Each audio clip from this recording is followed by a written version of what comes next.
foundernya. Jadi masjid tapi tidak seperti masjid, begitu Ustaz Ridwan ya. Masjid tapi seperti tempat nongkrong. Nah, barangkali Bapak Ibu mungkin terinspirasi gimana sih anak muda itu supaya cinta masjid gitu kan. Nongkrongnya di masjid, nongkrongnya daripada nongkrong di kafe, lebih baik nongkrong di masjid. Dan nanti kalau silaturahim ke masjidnya beliau, Masjid Al-Mukim itu masjidnya hampir mirip dengan kafe. Jadi nggak seperti masjid tapi itulah masjid. Nah, kita akan berkenalan dengan beliau, Ustadz Ridwanullah Al-Hafidz ya, selaku pengurus dari Masjid Al-Muhkim Paulan Colomadu.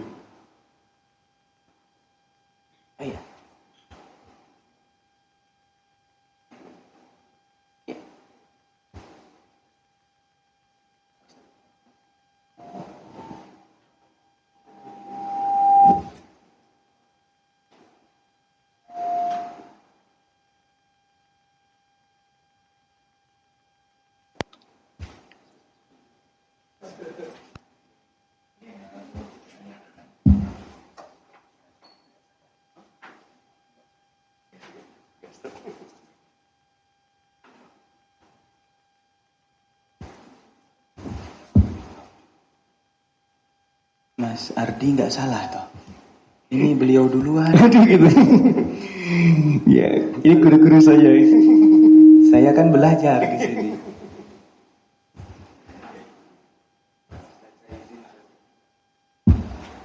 Saya beban mental kalau gitu.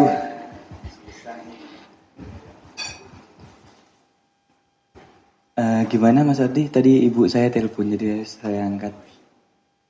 Gimana? Saya harus perkenalkan diri. Dikasih waktu durasi? Ya, sekitar 40 menit Ustaz. Jadi beliau merupakan founder ya Masjid Al-Muhkim di Colomadu, masjid yang tidak seperti masjid yang ramah anak muda. Silakan Bapak Ibu nanti bisa berkenalan lebih lanjut dengan beliau. Silakan, tafadhol Ustaz.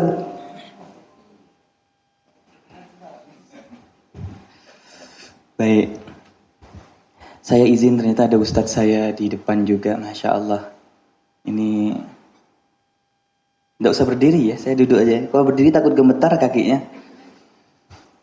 Ya alhamdulillahirabbil alamin, a'udzubillahi minasyaitonir rajim. Bismillahirrahmanirrahim. Asbahna wa asbahal mulku lillah walhamdulillah la syarika lah, la ilaha illa huwa wa ilaihin nusyur. Asbahna ala fitratil Islam wa kalimatil ikhlas wa ala dini nabiyyina Muhammad sallallahu alaihi wasallam wa ala millati abina Ibrahim hanifa wa ma kana minal musyrikin.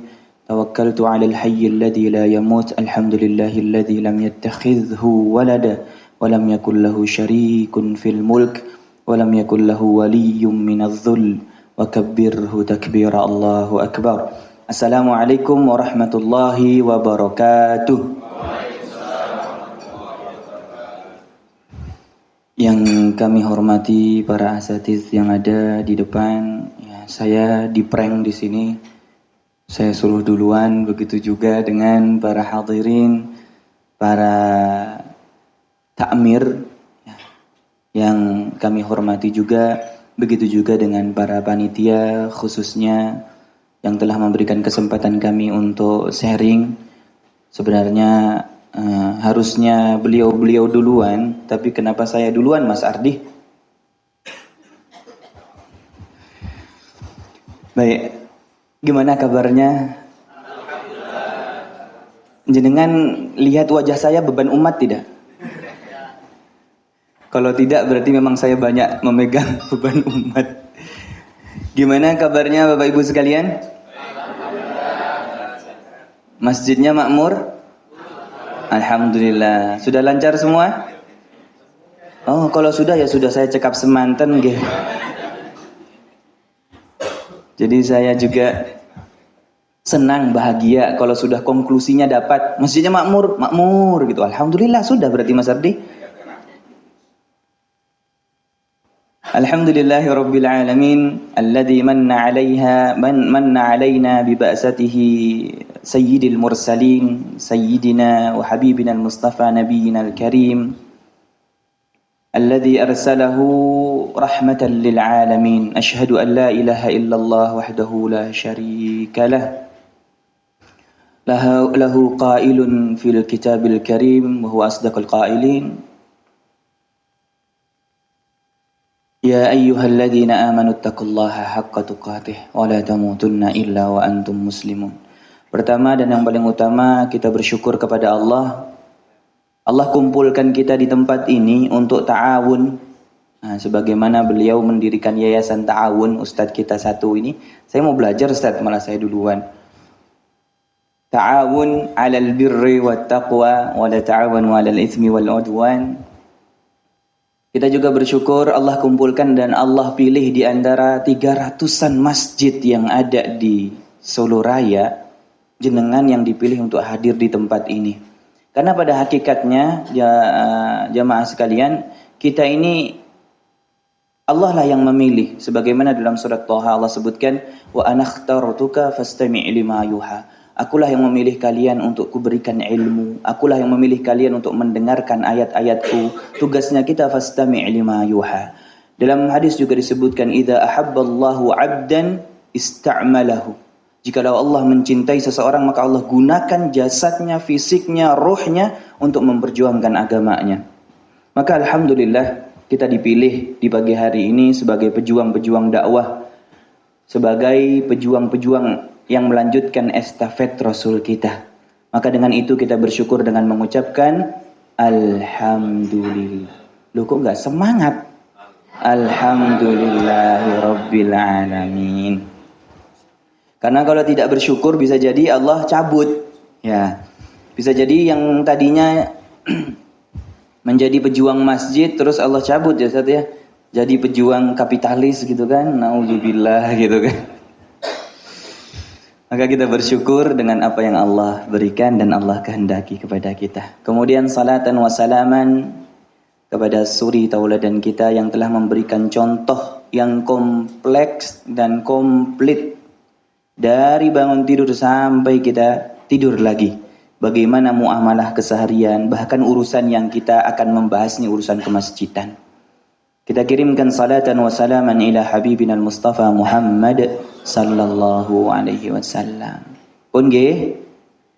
Nggih. Cekap? Nggih, cekap. Sebelum kita memulai, saya dikasih waktu 40 menit. Aduh, lama. Sedikit aja ya, 30 menit. Nanti kalau soal hitung-hitungan insya Allah sama beliau. Nah, karena beliau mengelola wakaf. Saya itu paling tidak suka dengan hitung-hitungan. Karena terpaksa aja sekarang ngelola masjid harus hitung-hitungan gitu kan. Dulu kalau pelajaran matematika memang saya di ini, di soft pertama gitu. Meja pertama, meja paling depan. Tapi enggak dong-dong. Cuma modal perhatikan aja. Tapi ya berkahnya dari situ. Kok ketawa sih? Seolah-olah mengenyek saya gitu kan. Jadi kalau saya suruh hitung-hitungan nanti sama beliau aja. Ya, baik. Karena ini berkaitan dengan masjid, insya Allah kita akan share pengalaman kami berkaitan pengelolaan masjid. Qabla al-bidayah, sebelum kita mulai, mari kita beristighfar bersama. Astaghfirullahaladzim. Sekali lagi, astaghfirullahaladzim. Sekali lagi, astaghfirullahaladzim. Baik. Kenapa kita mulai dengan istighfar? Allah bilang dalam surat Hud. Jadi Quran itu bukan hanya perintah larangan dan sesuatu yang halal atau haram saja, tapi banyak rumus-rumus di dalam Al-Quran.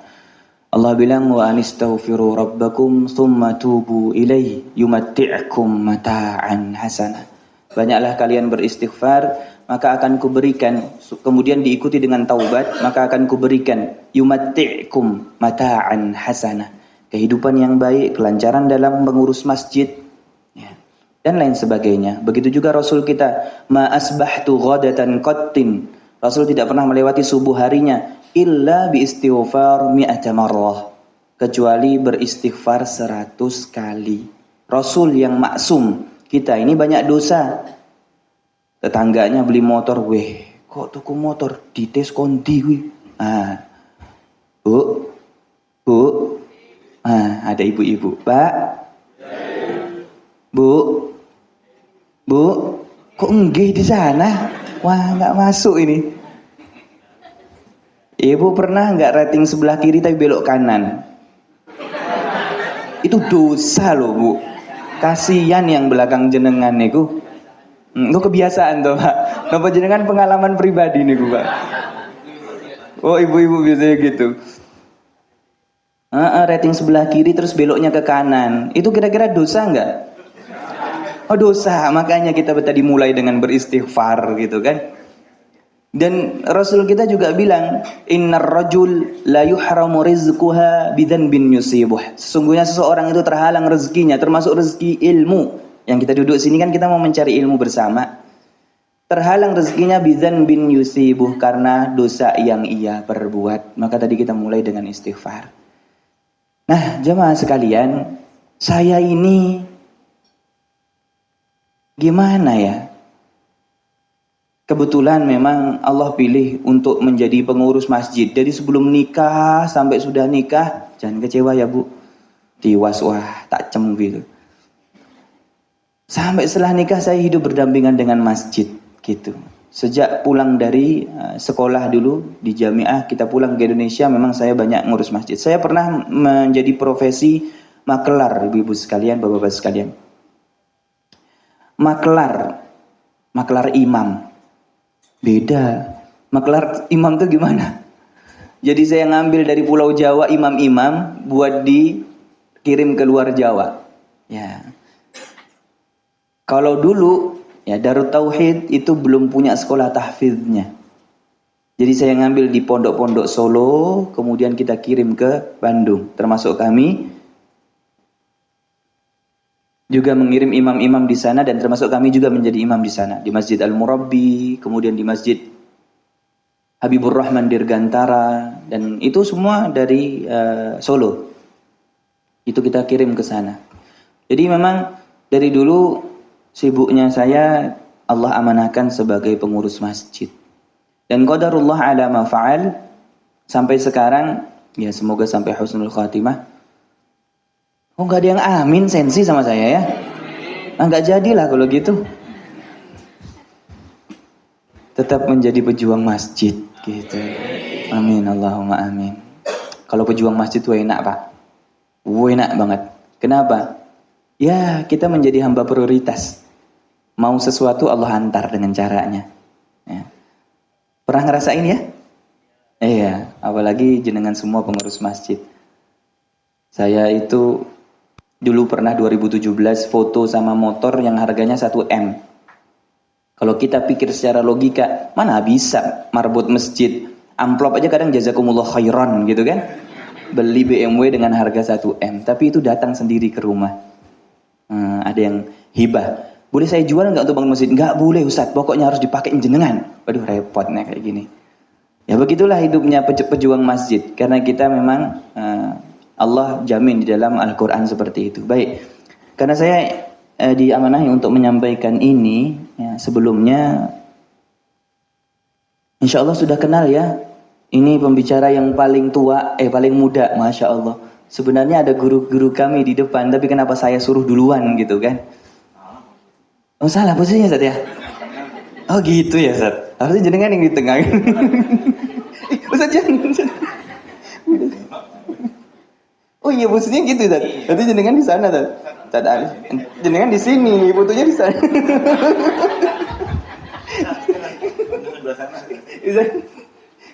Ada aja nih bapak-bapak nih suka begini.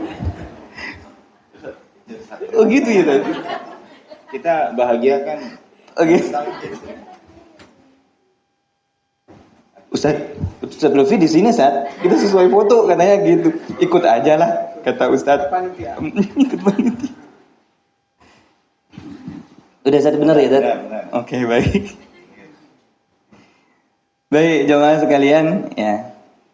Ini semua pengurus masjid. Angkat tangan yang pengurus masjid. Masya Allah. Ada tim hore di sini, angkat tangan.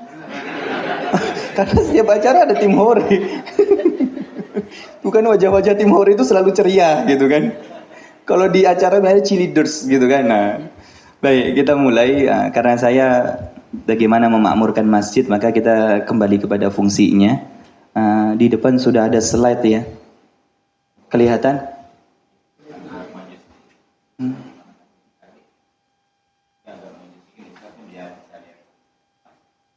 Gimana Ustaz? Oh, apa saya turun aja Ustaz daripada diangkat nanti?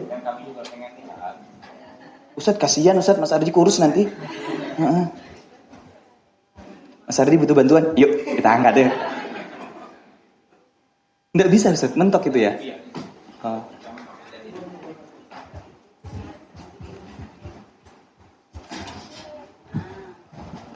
Ginilah kalau suruh jadi pembicara juga jadi panitia. Baik. Ini sebelum slide ini jadi miring ya. Slide sebelumnya ini. Baik. Insya Allah kita semua sudah paham dengan ayat ini. Ustadz saya izin turun ya Ustadz. Saya gemeter samping jenengan. Insya Allah kita semua sudah paham dengan ayat ini. Mungkin cuma kita coba kupas dengan cara titik-titik yang ada di depan. Kita pahami. Dan itulah yang kami lakukan, sesederhana itu. Ketika Allah berfirman dalam surat Taubah ya, ayat 18, innama ya'muru masajidallah. Innama. Artinya apa? Sesungguhnya. Siapa? Oh, kenapa niku Pak? Siapa yang memakmurkan masjid, itu kabarnya. Innama ya'muru masajidallah, kabarnya. Kemudian apa? Predikatnya. Allah akan memberikan predikat. Yang pertama, jamaah sekalian, Allah berikan man amana billah, pasti dia memiliki keimanan. Iman itu apa? Tasdiqun bil qalb. Dia mengimani atau meyakini dengan hati, ya kan? Kemudian dia takrir bil lisan, jadi tidak cuma yakin aja, tapi dia ucapkan. Kemudian dia if'al bil jawarih, dia melakukan dengan anggota tubuh. Maka ketika dia beriman, amana billah, dan dia juga beriman kepada hari akhir, otomatis dia punya predikat aqamus shalah. Nama pengurus masjid takmir atas nama Bapak Ridwanullah gitu. Kemudian dia tidak tinggal di masjid, itu bukan takmir masjid. Namanya tim hore. Ya, belakang ya, saat ya. Kalau jadi tim hore itu banyak yang bisa ya, ya. Tapi kalau mumet ngurusin masjid itu banyak yang nyerah gitu. Baik. Di situ Allah bilang wa aqamus shalah wa ataz zakah. Predikatnya dia pasti mendirikan salat. Kemudian dia pasti mengeluarkan zakat karena dia mengelola zakat dan dia tahu hitungannya. Dia tahu nisabnya, dia tahu haulnya. Masa dia nggak melakukan? Karena dia pengurus masjid. Terus nggih? Otomatis yang namanya pengurus masjid apalagi takmir pasti dia tahu hitungan zakat. Makanya dia keluarkan juga. Maka Allah bilang predikatnya yang akan diberikan adalah dia pelaku zakat dan walam yakhsha illallah. Dia tidak pernah takut kecuali kepada Allah. Contoh kasus, saya kemarin alhamdulillah biqadrillah Allah izinkan mengadakan acara Closer to Rasulillah yang ada di Multazam kemarin. Itu RAB-nya Bapak Ibu sekalian tahu 102 juta. 102 juta. Kecil apa banyak? Yang benar, kata pengurus masjid. Kalau pengurus masjid tidak pernah walam yakhsha illallah. Jadi rekening entek itu nggak takut dia. Kecuali kalau masih terikat hatinya membuat ilah selain Allah, maka dia tetap takut dengan rekening habis. Kita tanya tuh sama ada namanya Mas Gusti, dia kepala bidang sosial, amal sosial. Kita tanya, rekening amal sosial berapa? Ini Buya, karena anak-anak kami manggil kami Abuya, bapaknya kan. Ada santri kami sekitar 30, itu pengurus masjid semua. Jadi kalau ditanya profesinya apa, saya marbot, dia bangga gitu kan. Saya apa PNS biasa. Utang kan? Kalau pengurus masjid nggak punya utang, maka jalannya beda kalau PNS gini. Kalau pengurus masjid, seperti saya, nggak punya utang, gitu kan?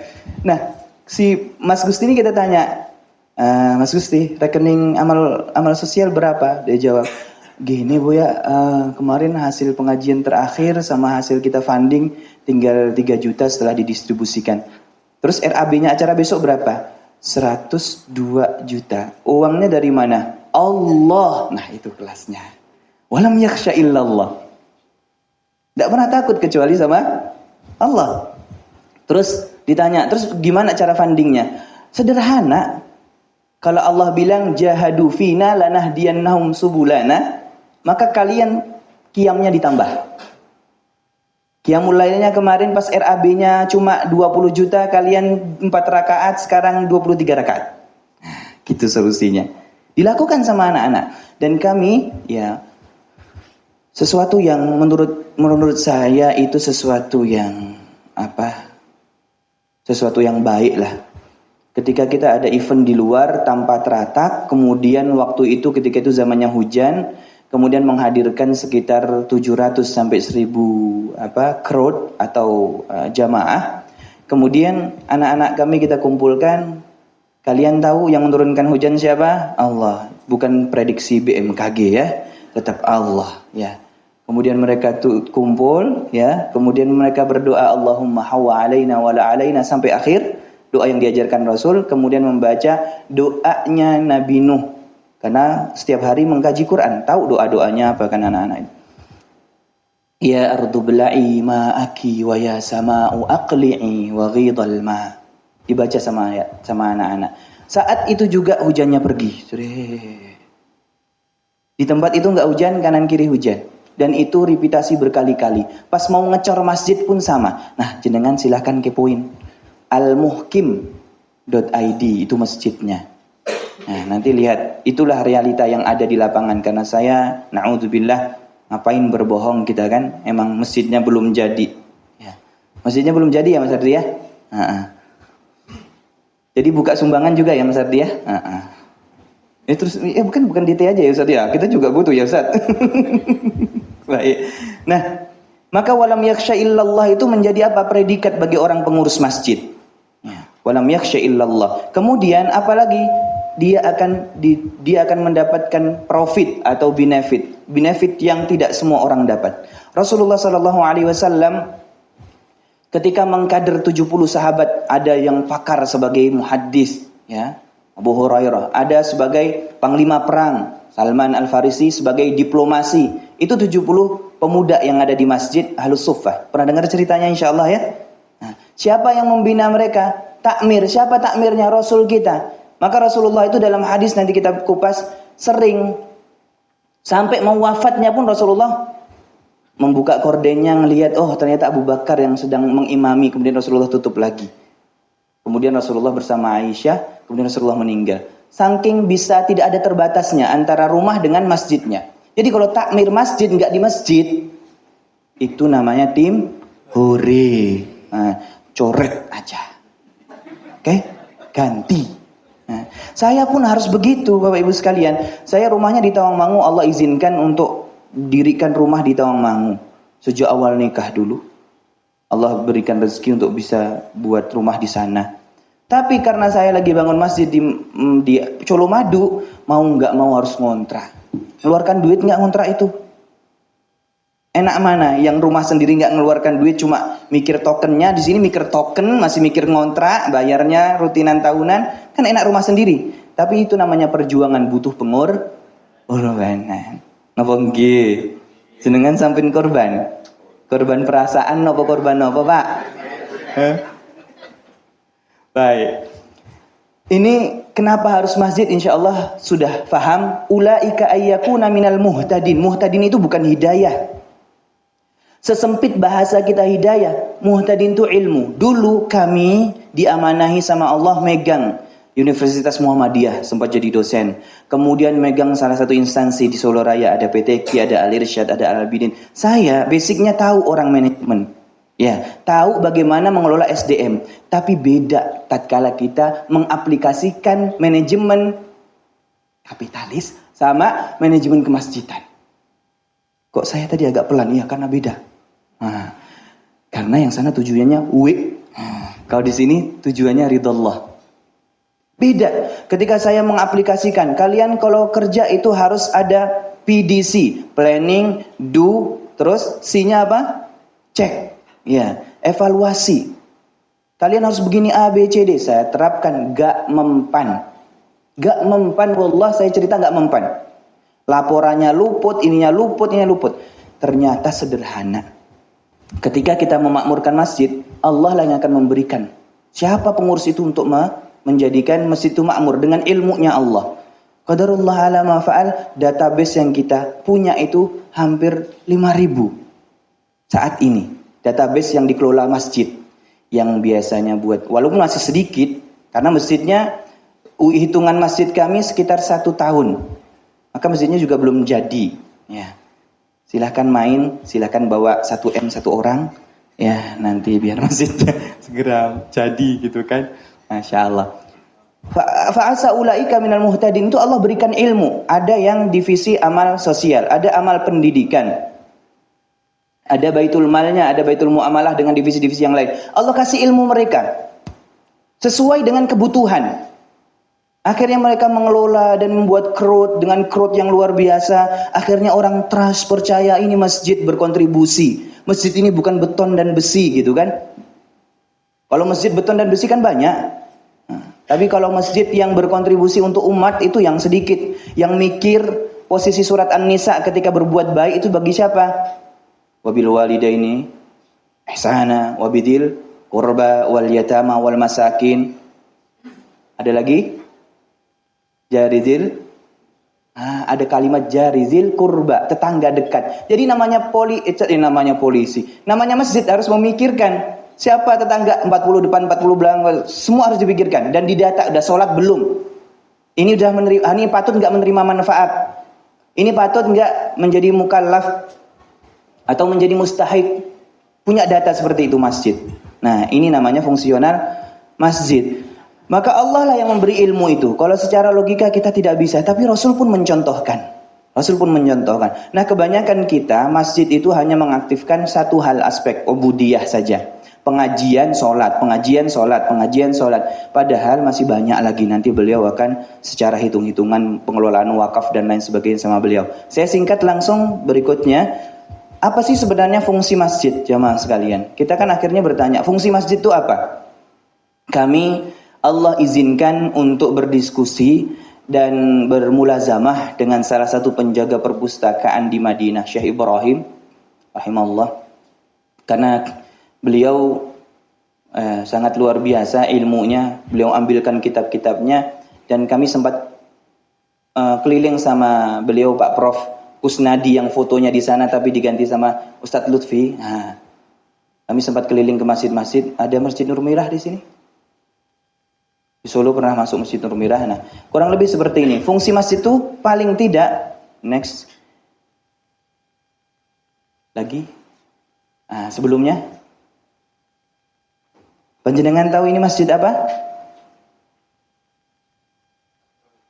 Jangan bilang Masjid Siti Aisyah karena kota.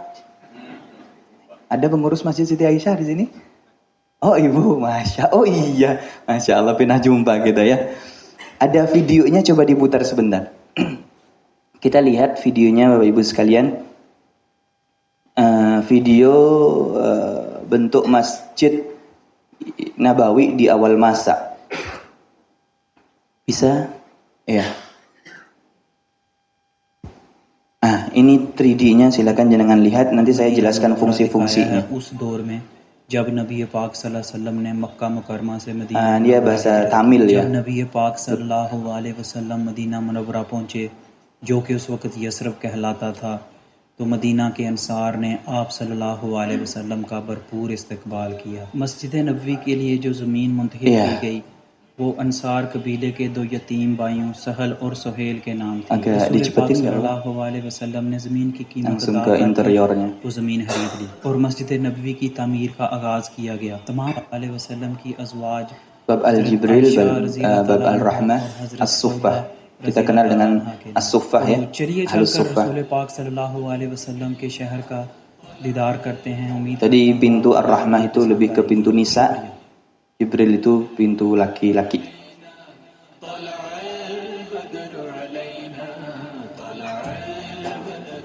Dari dikumpulkan dari berbagai macam hadis, kemudian diilustrasikan seperti ini. Mana rumah Rasul dan istrinya? Nah, itu tadi hujrah, kamarnya Rasul. Itu nanti nembus ke masjid. Takmir masjid punya rumah sendiri, jauh dari masjid. Terus datangnya cuma sholat maghrib, itu namanya Tim Hore, baik. Sudah sepakat ya? Sudah, mungkin cukup sampai di sini dulu. Nah, kita lanjutkan. Ini gambaran Masjid Nabawi. Ya, nanti kalau jangan insya Allah kita diizinkan bersama langsung melihat. Dan di Masjid Nabawi itu ada tiang. Kurang lebih ada, mungkin lebih daripada 6. Ya.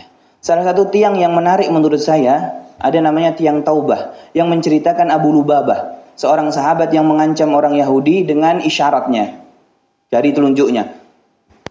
Seperti itu. Kemudian dia merasa dia berdosa. Kemudian dia mengikat diri di masjid.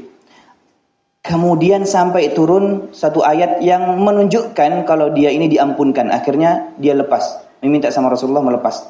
Kemudian ada namanya tiang sarir, di mana Rasulullah tidur. Tiang sarir. Rasulullah punya rumah di sebelah, tapi Rasulullah tidur di masjid sampai diberikan nama tiang sarir. Dan itu juga untuk menyambut para tamu. Sekarang kalau ada masjid tulisannya dilarang tidur dalam masjid, berarti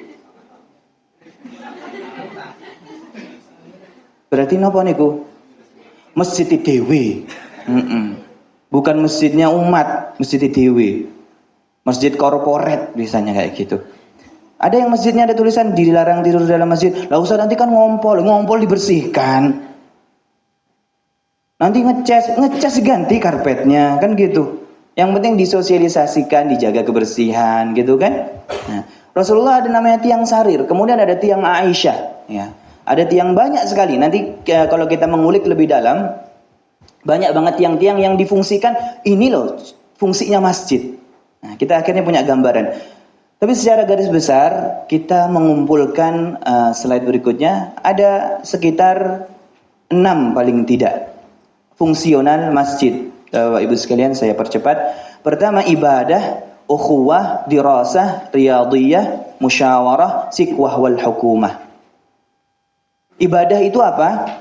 Nah, kita lihat slide berikutnya. Kita jelaskan sedikit slide berikutnya, jamaah sekalian. Nah, Bapak Ibu sekalian, insya Allah semua sudah paham ketika Rasul menyebutkan dalam hadis salatul rajul fi jamaah tudha'afu ala salati fi baitihi wa fi suqihi. Ini Rasulullah memotivasi kita. Orang yang salat berjamaah itu lebih utama daripada dia salat sendiri maupun salat di pasarnya. Kita ini biasanya sering salat di kantor enggak? Paham? Itulah yang mengakibatkan sepinya masjid. Nah, dikasih motivasi sama Rasulullah, wa fi suqi. Sebutkan di situ 25 dhi'fa. Dilipat gandakan. 25 itu berapa? 25 kali lipat. Jadi kalau kita malas, ingat hadis ini ya. Jadi kalau kita rapat, bilang sama direkturnya atau bilang sama teman-teman STIM, kita sholat dulu. Sholatnya mana? Kantor apa masjid? Masjid. Karena yang meramaikan masjid itu kita. Nah, ini contoh tentang ibadah, sholat, zakat, doa, dan lain-lainnya. Hadis ini satu paket.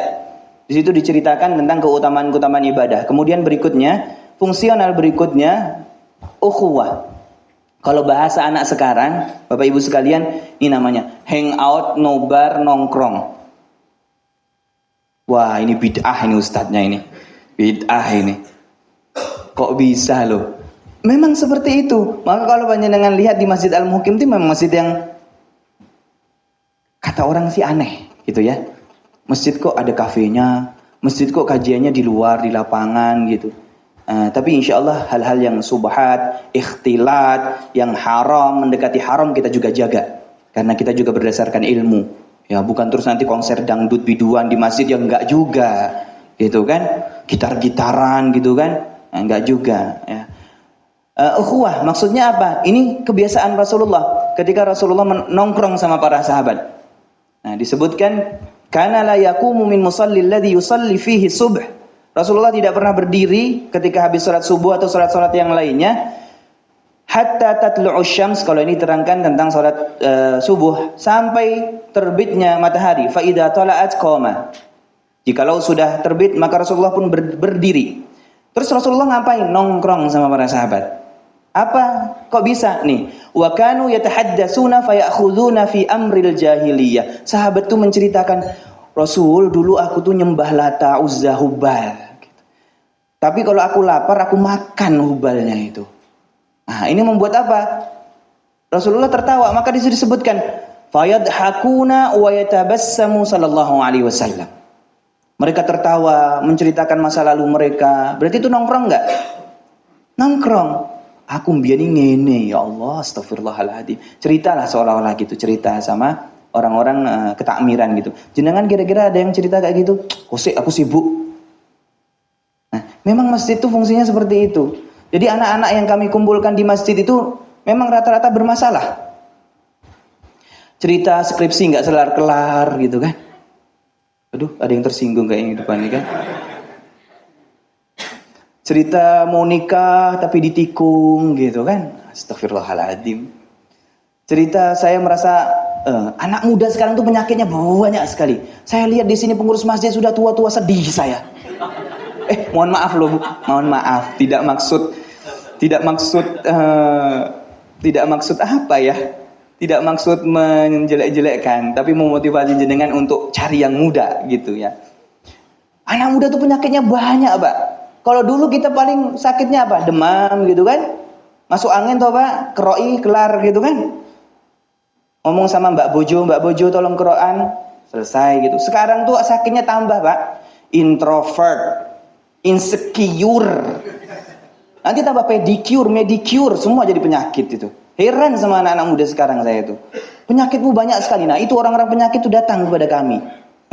Datang ke masjid, saya tuh begini, bapak saya tuh begini, saya begini, saya udah gampang Pak, mau diselesaikan masalahnya, selesaikan dulu urusan kamu dengan Allah. Allah selesaikan. Termasuk muwakif kami itu dulu termasuk donatur JIH. Saya cerita dengan apa adanya.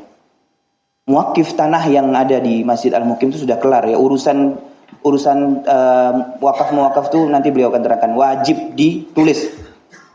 Keteledoran masjid itu biasanya udah pakai aja dulu, kita kan bersaudara. Habis itu nanti dikuasai lagi. Kalau sudah rame, ini punya aku. Padahal Allah soal tulis menulis ini Allah kasih surat Al-Baqarah, surat yang paling panjang dan satu lembar. Wala tas'amu saghiran aw kabiran ila ajali. Faktub, tulislah. Nih soal wakaf, nanti beliau akan bahas lebih panjang. Kami sudah selesai soal muwakaf ke KUA dan lain sebagainya. Beliau ini dulu donaturnya JIH Bapak Ibu sekalian. Kok bisa donatur? Tahu? Seminggu sekali masuk rumah sakit.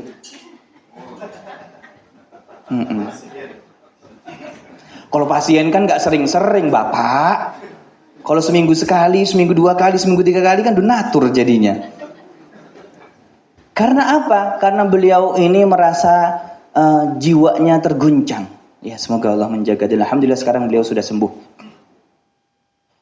Beliau itu kalau gabut, ya kalau gabut tahu Pak, gabut. Kan salah usia saya di sini. Baiklah kalau gitu Ustaz. Saya cukupkan sekian Ustaz. Kalau kurang kerjaan gitu ya, Bapak Ibu sekalian, itu beli moge. Terus beli mobil terbaru. Ya gitu. Setelah barangnya datang bukannya sembuh Ustaz, tapi malah merasa tersiksa. Harus menjaganya, harus di salonnya, harus direparasi kan gitu kan. Akhirnya membuat psikisnya nggak baik. Kemudian kalau lagi cemas itu sampai nggak bisa berdiri, lehernya memerah gitu.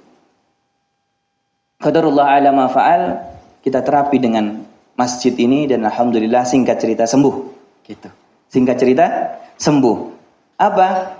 Ada yang curhat, kita kasih solusi dengan Quran, dan Quran itu semua implementasinya ada di masjid.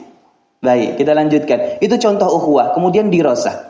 Insya Allah semua sudah paham kalau dirosah ini sederhananya para sahabat itu sampai sekarang namanya Masjid Nabawi. Kalau jenengan kita ke sana nanti satu rombongan, satu pesawat ya insya Allah ya. Amin. Enggak amin ya udah. Kita lihat di sana masih ada halakoh-halakoh. Betul? Kalau bahasa Indonesianya itu apa? Kelompok ya. Atau sarongan bahasanya. Sorogan ya. Masih ada halakoh-halakoh itu daripada sisa Ahlus Suffah. Karena ketika itu juga sama, Ahlus Suffah juga ada halakoh-halakoh yang langsung belajar kepada orang-orang yang berilmu. Kalau ketika itu Rasul langsung mentransfer. Karena pemuda, pengurus masjid itu diikat dengan 3 hal. Transfer knowledge, ya, diberi ilmu, dirangkul dengan kepedulian, kemudian diikat dengan harta. Kalau enggak setia dia. Transfer ke knowledge itu apa? Masalah akidah, masalah fundamental. Harus ditransfer. Rasulullah kan begitu. 12 tahun hanya berkata kepada para sahabat, Qulu la ilaha illallah tuflihun. Katakanlah Allah itu yang esa, yang berhak disembah, maka kalian akan selamat. Cuma akidah aja dibereskan. Sampai Ammar bin Yasir pun rela disiksa. Depannya ada ibunya, dibunuh. Tapi Ammar bin Yasir tidak pindah agama. Udah beres soal transfer ke knowledge-nya, halakohnya. Soal tarbiyahnya sudah beres. Nah, pengurus masjid harus begitu, transfer ke knowledge. Kemudian apa? Di Rosah ini nanti akan muncul apa? Kepedulian antara pengurus dengan siapa yang diurus. Harus seperti itu, pengasuh itu harus penting, sosok pengasuh di masjid. Udah ketua takmir, datangnya seminggu sekali, katanya saya takmir masjid. Nah, salah itu, luput. Tim hore, betul. Sepakat kita tim hore.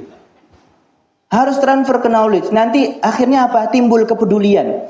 Saya sampai tahu anak kami, ya, yang pengurus-pengurus masjid itu, ibunya rumahnya di mana, lagi sakit atau gimana, dia harus izin. Kita sampai tahu. Ini karakter anak ini begini, ini karakter anak begini. Ini memiliki apa? Bakat untuk mengurusi duit. Kita kasih tempat pengurusan duit. Ini memiliki bakat untuk diplomasi. Kita kasih untuk urusan humas, kan begitu. Sampai dikenal. Rasul pun seperti itu, kenal dengan siapa itu Abu Hurairah, siapa itu Zaid bin Sabit, kan begitu. Ahlus Suffah itu 70 Rasulullah kasih sesuai job desk-nya. Kenapa kok bisa timbul seperti itu? Karena ada transfer ke knowledge, ada tarbiyahnya, ada dirosah yang disampaikan. Beda loh sama kita ketika anak pengurus masjid kuliah di luar sama kita yang kumpul kemudian kita mengkaji akidah. Itu beda. Nah, ketika kita sudah sampai sedalam itu nanti timbul kepedulian. Hadis daripada Rasul kita dari Umar sampai Ibnu Abbas itu selalu khalfa Rasulillah. Pernah Rasulullah gonceng. Bukti apa? Rasulullah dekat dengan ring satunya. Rasulullah dekat dengan pengurus-pengurusnya. Seperti ke Ibnu Abbas ketika berada di kudanya, ya. Kemudian Rasulullah berpesan ihfadillah yahfadka, seperti itu. Dan banyak hadis yang seperti itu, kepedulian. Kemudian ikat dengan harta. Ikat dengan harta karena pemuda itu juga butuh nikah. Ya kan? Pemuda itu juga butuh kuota. Ya. Jadi harus ada kafalahnya juga walaupun bukan itu poinnya. Ya, bukan itu poinnya. Baik, dirosah. Kemudian berikutnya ada riyadhiyah. Ini dikisahkan di dalam Sahih Imam Malik. Sabaqa bainal khail. Rasulullah itu berlomba kuda. Allati udmirat min hafyah wa amdaha thaniyah. Al-Wada. Jadi dari daerah Hafyah sampai As-Saniyatul Wad itu sekitar 7 mil. Dan ini dilakukan wasabaqa bainal khail allati lam tudmar min ats-tsaniyah ila al-masjid Bani Zuraik. 10 kilo jaraknya. Disiapkan kudanya, kemudian ada pacuan kuda dari masjid ini poinnya sampai masjid sana. Dari poin ini sampai masjid sana, seperti itu. Sekarang masjidnya masih ada di Madinah, ya. Masih ada asarnya. Kalau dulu buat parkir kuda, sekarang buat parkir bis kayaknya. Ya, bis kapto, salah seperti itu. Masjidnya masih ada dan itu bukti sejarah. Inilah Rasulullah aktivasi masjid untuk riyadhiyah, untuk olahraga juga. Maka Rasulullah juga ada hadisnya bergulat kan? Nah, insya Allah sudah paham ya tentang bergulat di masjid atau bela diri di masjid. Kalau bahasa anak sekarang itu parkour, skateboarding itu boleh kok di masjid. Olahraga kan? Olahraga kan? Iya. Atau apa trail gitu kan? Kalau zaman jenengan apa niku? Nekelan. Balapan pelek. Nah ini riyadhah ya atau sebagai olahraga. Terus berikutnya waktunya tinggal 5 menit lagi langsung.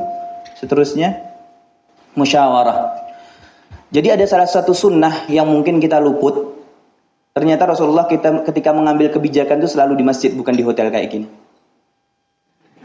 Saya nyinggung. Memang nyindir, karena tugasnya dai itu menyindir dan menyinggung ya. Ada hadisnya, betul seperti ini. Karena Rasulullah SAW yasmuru inda Abi Bakrin lailah. Rasulullah itu lembur, ya.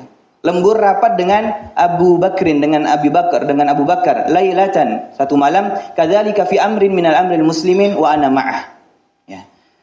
Ketika itu Rasulullah membiasakan diri kalau urusan kaum muslimin pasti di masjid rapatnya. Ini sunnah berarti kan? Kalau Rasulullah melakukan kayak gitu berarti kalau kita rapat seperti ini harusnya di mana?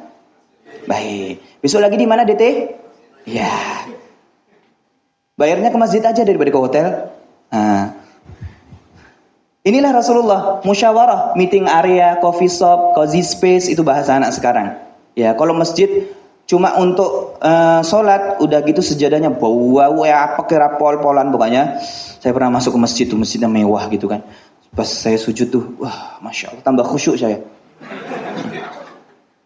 Sampai orang ambekan Pak, saking khusyuknya. Udah masjidnya mewah, tapi sejadahnya bau. Musyawarah itu di masjid. Ya, musyawarah penentuan ini, penentuan isbat, penentuan lain sebagainya, atau merangkul kaum muslimin ada punya acara bareng itu di masjid. Ya, sebagaimana Rasulullah. Maka inilah fungsinya untuk musyawarah masjid itu. Kemudian berikutnya sikwah wal hukumah, penentu kebijakan dan penentu hukum. Nah, kok bisa begitu? Ada hadisnya. Salah satu kami akhirnya mengikhtiarkan untuk masjid dulu, bukan pondok dulu. Karena kami tahu datanya dari MUI itu 73% orang muslim Indonesia itu buta huruf Quran. Padahal pondok pesantren banyak tidak di Indonesia? Banyak. Universitas Islam banyak tidak? Banyak. Kenapa? Kok masih ada sedata segitu besarnya 73%? Karena masjid tidak berperan. Dan pondok pesantren hanya untuk orang dalam. Jadi kalau nggak ada ordal nggak bisa masuk. Betul nggak? Pondok pesantren itu temboknya gede-gede tinggi-tinggi gitu kan. Coba kalau kita masuk depannya ada sapam 10 gitu kan gini. Segan nggak kita masuk? Segan. Kalau pondok pesantrennya bagus, ya seperti dulu kami di Iskarima itu ada santrinya setiap sore disebar ke masyarakat untuk ngajarin Quran. Itu oke. Tapi yang kita dapati pondok pesantren tuh mengeksklusifkan dirinya sendiri. Betul nggak? Oh ini kalangan pribadi. Saya orang NU. Saya orang Muhammadiyah, ini pondok saya, yang di luar nggak boleh masuk. Akhirnya begitu. Dampaknya ya orang dalam sendiri yang pintar, orang sekitarnya nggak pintar. Beda sama Rasulullah. Ketika awal hijrah kemudian membangun masjid, yang dikasih manfaat siapa? Warga sekitar. Maka tidak ada penyakit buta huruf Quran. Tidak ada penyakit buta huruf Quran sampai 73% ketika itu. Nah ini pun menjadi evaluasi bersama kita. Sikwah wal hukumah itu hakikatnya juga di masjid. Berkahnya di situ. Inilah Rasulullah menyebutkan. Ketika itu Rasulullah ketika zaman peperangan, Rasulullah membuat masjid itu menjadi rumah sakit. Akhirnya diaktifasi. Rumah sakit itu adanya di masjid. Yang salahnya kita namanya mustasfa, itu kan syifa, rumah sembuh. Tapi di Indonesia dirubah jadi rumah sakit. Orang masuk tambah sakit. Sampai meninggal karena sudah sugestinya begitu. Aku masuk rumah sakit, aku sakit gitu kan. Kalau bahasa Arab mustasfa, tempat penyembuhan. Ya. Siap rumah sakit diganti ya. Wa yaqumu maqam mustasfa al-ashkariyah allati yamrad fiha al-jarha wal marda. Nah, ketika itu masjid difungsikan sebagai rumah sakit. Berarti masjid punya rumah sakit. Ketika banyak yang sakit ditangani oleh masjid. Bukan hanya sakit jiwa, tapi juga sakit fisik.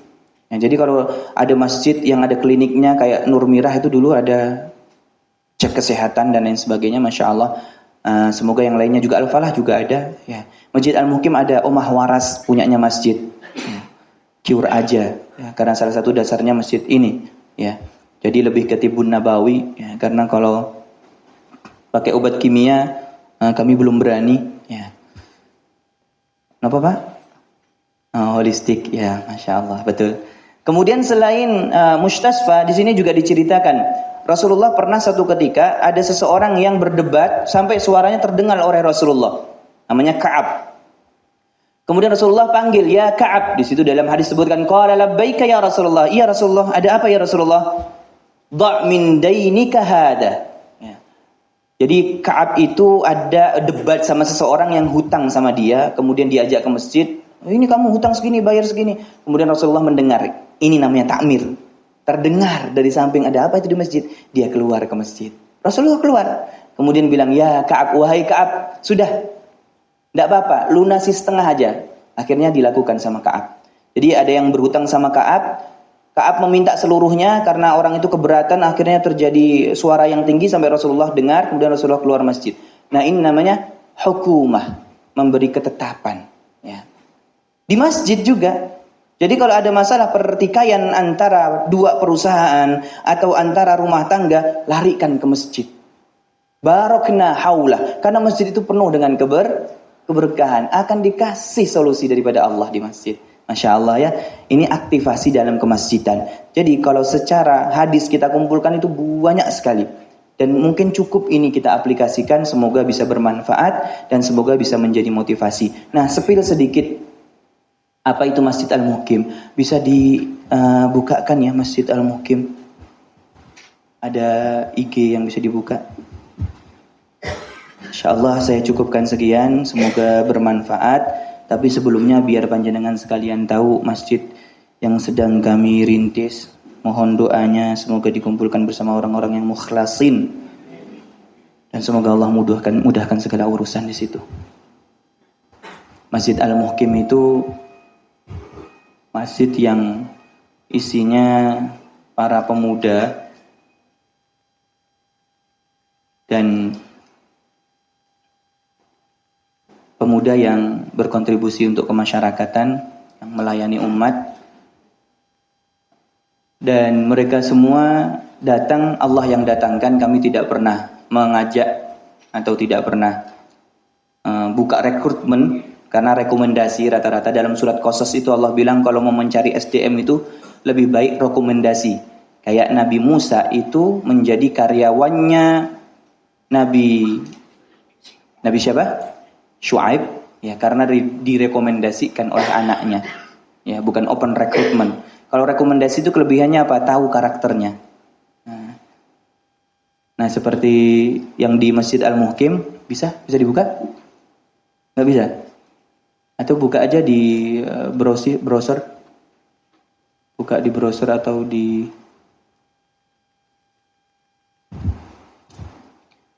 webnya juga nggak apa-apa. Kalau memang susah, Masjid Al-Muhkim gitu. Al-Muhkim. Muhkim. Ya, betul gitu, betul. K-I-M. Ya, klik aja. Aduh, susahnya ngetiknya, ya Allah, grogi dia kan, suruh Allahu Akbar. Ya udah, enter aja. Kok ada wajahnya saya di situ kan? Coba yang lainnya, coba di scroll ke bawah.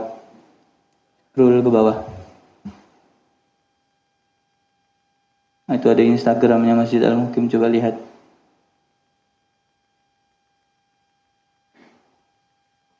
Nah, coba dipencet Masjid Al-Muhkimnya, biar tahu fitnya. Nah, ke bawahin. Nah, ini acara yang kemarin. Dan coba klik yang ini, yang tengah itu yang lagi ngecor.